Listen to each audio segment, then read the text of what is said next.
This was the scene last month outside a South London court. Justice for Fiona! Justice for Fiona! Justice for Naomi! Two families, relieved and grateful, and a police force fronting a professional and successful job. Two women cried out for help. Both were ignored. Both were murdered. They lived in different parts of southeast London. They never met. But their stories, the pain they carried, the men they feared, the desperate calls they made to police, ran almost identically. Naomi Hunter, Fiona Holm, both black, both vulnerable. Both reported a man named Carl Cooper, and both were told there wasn't enough evidence to act. Naomi was stabbed to death in her own home in Plumstead. Fiona vanished, without a trace, months later in Catford. By the time police took action, one was already buried, and the other was never found. This isn't just a story about violence, it's about how a system looked the other way, how lives were weighed and found unworthy of urgent response, how patterns of control, stalking and abuse were dismissed, until it was too late. This is the story of Fiona Holm and Naomi Hunter. Two women failed by the very institutions meant to protect them, and a killer who knew no one was coming to stop him before we start. Let me ask you something. If someone you loved told you they were scared, would you believe them? Would you act fast enough to save them? What you're about to hear is not just a crime story. It's a warning. But first, hit that subscribe button, because these stories matter, and someone you know might need to hear this one. Let's begin. One of the victims. Did they say they could have saved your mum's life? Yeah. If they'd done their job properly? They did say that, yeah. Did they? They did, yeah. They went on record and said? They said it when we was at Scotland Yards. They said that if they was doing their jobs properly, they could have saved my mum's life.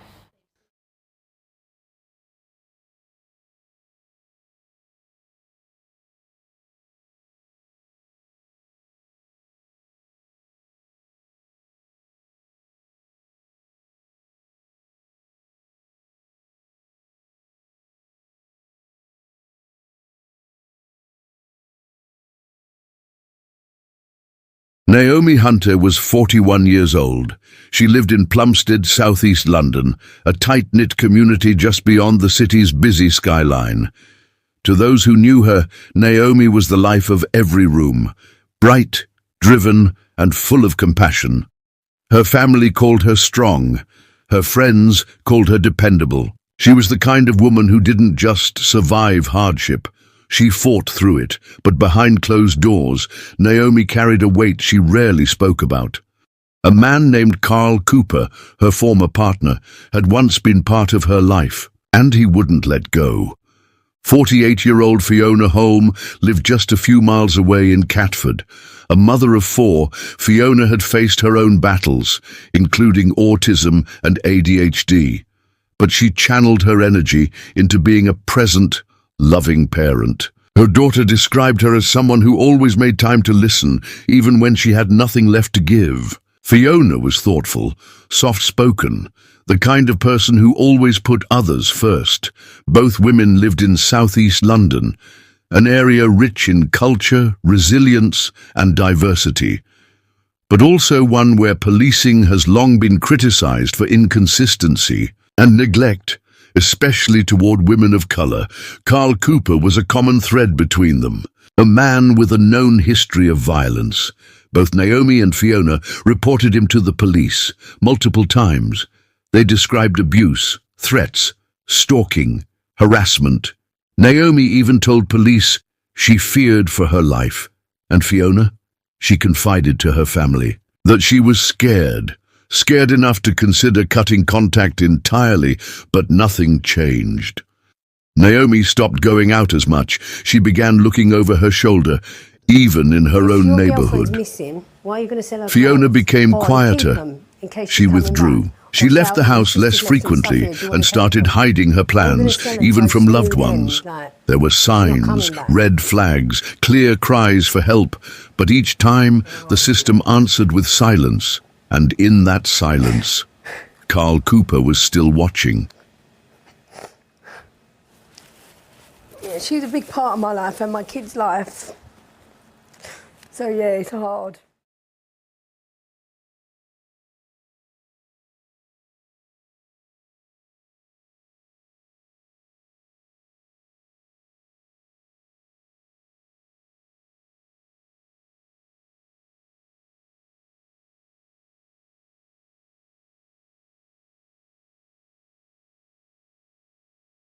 It was Valentine's Day, 2022, the kind of day meant for love, flowers and soft moments. But in Plumstead, southeast London, something far darker unfolded behind the closed curtains of a modest flat. Inside, Naomi Hunter lay on her sofa, lifeless, stabbed multiple times. There was no forced entry, no sign of struggle at the door. The person who killed Naomi, she had once trusted enough to let in. This wasn't out of nowhere. Naomi had warned people. She had gone to the police 4 times, not once, not twice, 4 separate reports, describing Carl Cooper's threats and violence. She said she feared for her life. She said he wouldn't leave her alone. But each time, the police told her there wasn't enough evidence to act. And now, she was gone.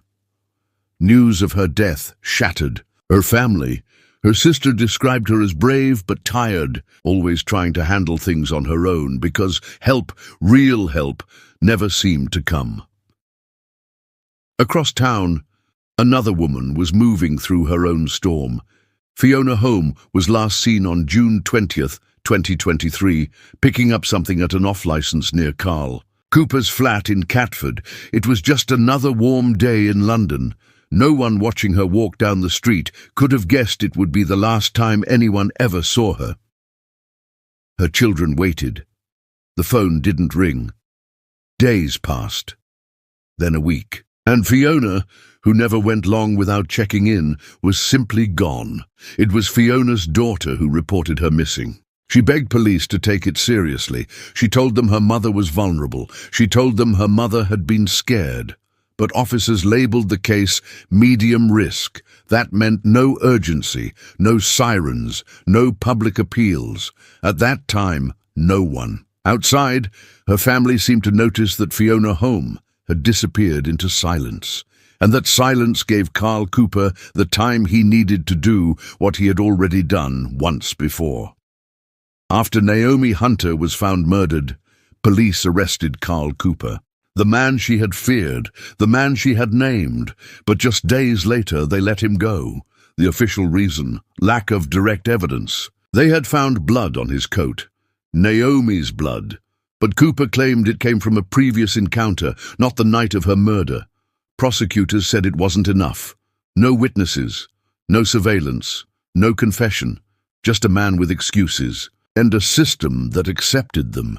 To Naomi's family, it felt like a second betrayal. First, she wasn't protected. Then, her killer walked free.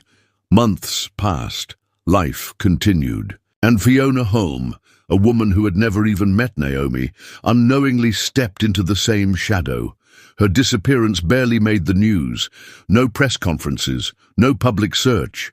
So her family decided to become the investigators themselves. They walked the streets, they knocked on doors, they asked questions. And eventually, they found something the police hadn't. Carl Cooper, wearing Fiona's clothes, selling her belongings out of his flat. That was the moment everything changed. When they told the police what they'd found, officers finally acted. Cooper was arrested again, this time on suspicion of murder, and this time they found blood inside his flat, on his clothes, on personal items. Blood that matched Fiona's, but Cooper had a story ready. He claimed Fiona had hurt herself, that she had bled and left. No body, no confession, just another version of events meant to blur the truth. It was a familiar pattern, the same pattern. Naomi's case had followed. a pattern where control, violence and death were always one step ahead of justice. And Cooper, he was always just one step away from walking free again. These are the items, obviously, that have been picked out by the family that they believe belonging to Fiona. Cooper also completely changed the appearance of his living room, removing wallpaper and cutting his net curtains. He removed the living room TV and 2/3 of his large white modular sofa. The sofa pieces had the white pleather material removed, eventually ending up shredded in a waste processing plant in Sweden.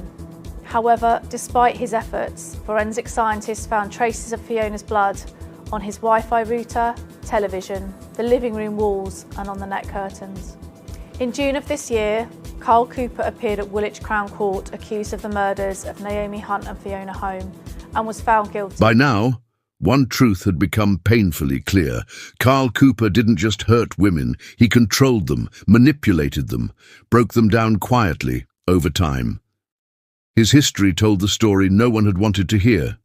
Previous partners had described him as jealous, violent, and obsessive. He was known to police. He had patterns, and yet each time those patterns were treated as isolated incidents.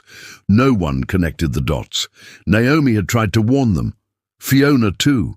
But it wasn't until both women were gone that the weight of their silence started to feel heavy.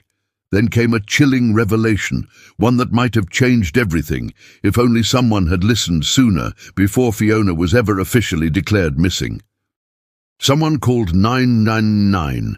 The voice on the line reported that a woman had been murdered in Catford. The caller, named Carl Cooper, gave details, urged police to act, but the operator marked it down as a hoax, and that call, that single chance to intervene, was never followed up.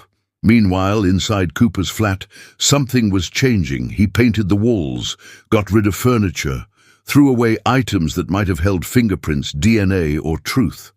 He told neighbors he was redecorating, cleaning up. But Fiona's family believed he was erasing her, piece by piece. By the time police stepped back in, the flat was almost sterile, cold, sanitized. Whatever happened inside those walls, most of it was gone. The horror of it all wasn't just in what Cooper had done, but in how easily he'd done it, how many chances there were to stop him, and how each one slipped through the cracks. It wasn't the police who caught Carl Cooper. It was Fiona's family.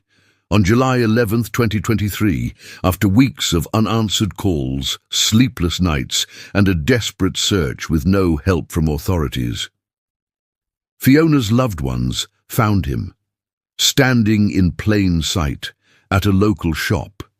Wearing her jacket, selling her clothes, he looked unbothered, calm, like none of it mattered. Her family alerted the police immediately, and only then, only when Cooper was caught holding Fiona's belongings, did officers move in. He was arrested, finally, on suspicion of her murder. But the damage was already done. Naomi was dead. Fiona was missing. Two families torn apart, two sets of warnings ignored. The public reaction was immediate, and furious headlines asked the same question over and over. How could this happen again? How could a man with a violent record, named by two different women, slip through the cracks? Not once, but twice. Women's groups called it a failure of duty. Activists pointed to the long history of black women being overlooked in cases of domestic abuse, and Fiona's daughter, Savannah, barely holding back tears, stood in front of cameras and said exactly what so many were thinking. They didn't protect her. We tried, but we couldn't do it alone. The grief in her voice was raw. So was the fury. She had begged the system to act, just like her mother had, just like Naomi had, and just like them, she had been met with silence. This wasn't just an arrest, it was a reckoning, one that came far too late. Yeah. If they'd done their job properly? They did say that, yeah. Did they? They did, yeah. They went on record and said? They said it when we was at Scotland Yards. They said that if they was doing their jobs properly, They could have saved my mum's life. In June 2024, Carl Cooper stood trial at Woolwich Crown Court, the same courtroom where countless others had faced justice. But this case felt heavier, because this time, justice had come far too late. The prosecution laid out the timeline. The threats, the history of violence, the blood evidence found in Cooper's flat, the belongings he was caught selling. They showed a pattern of abuse so clear, so calculated, that it no longer looked like coincidence. It looked like a blueprint for murder. They tied Cooper not just to Fiona Holmes' disappearance, but also to the brutal stabbing of Naomi Hunter 2 years earlier. Forensic evidence, behavioral history, witness testimony, the full scope of his violence laid bare for the jury to see. And when the verdict was read, there was no relief, just silence. Guilty on both counts. Carl Cooper was sentenced to life in prison with a minimum term of 35 years. A sentence that will likely keep him behind bars for the rest of his life. But for the families of Naomi and Fiona, it didn't feel like justice. It felt like survival. In his final remarks, the judge didn't mince words. He called Cooper a great danger to women, a man with a proven pattern of domination, coercion, and harm. A predator who exploited the very gaps in the system that were supposed to prevent tragedies like this.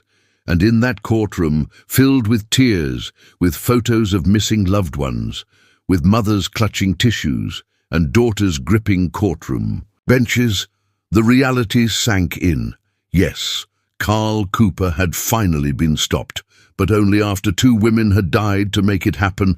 Justice came, but not peace.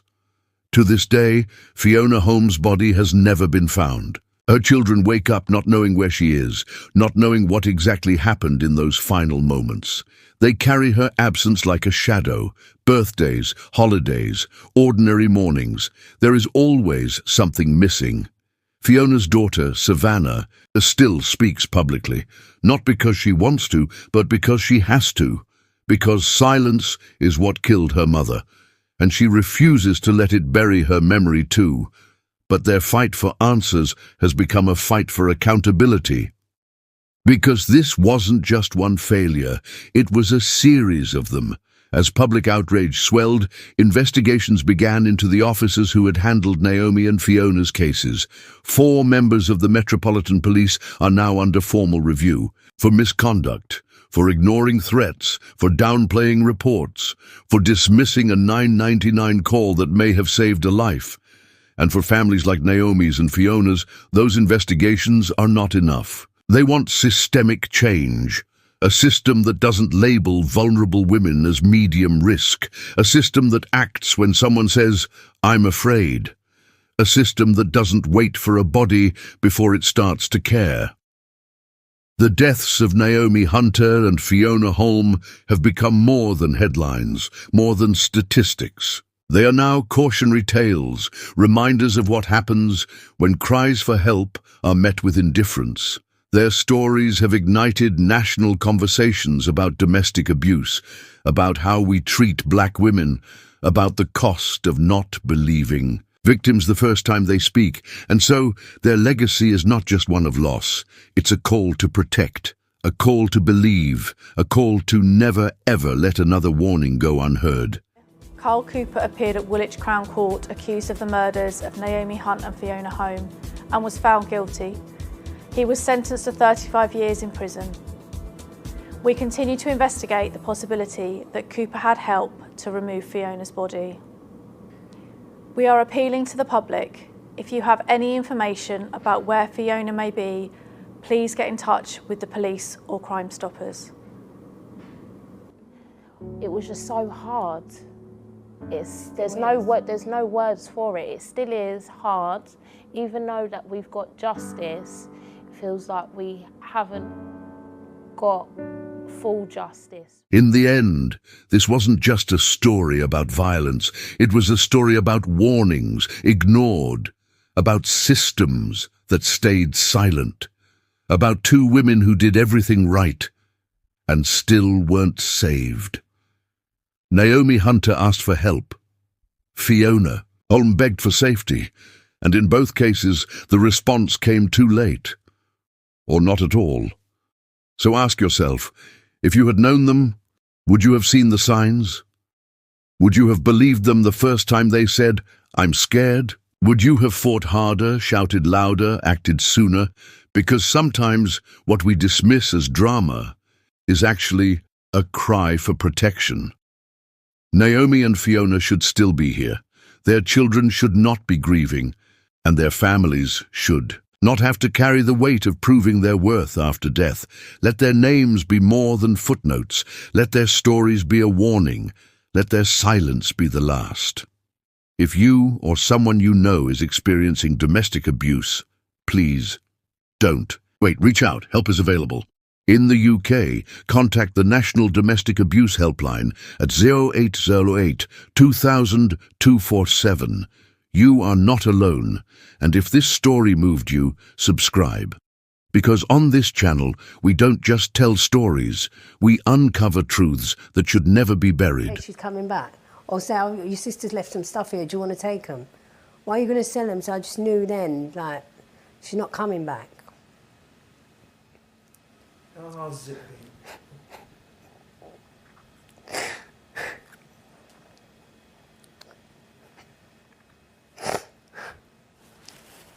Yeah, she's a big part of my life and my kids' life. So yeah, it's hard. Cole, you're under arrest, okay, for the murder of Fiona. Cole.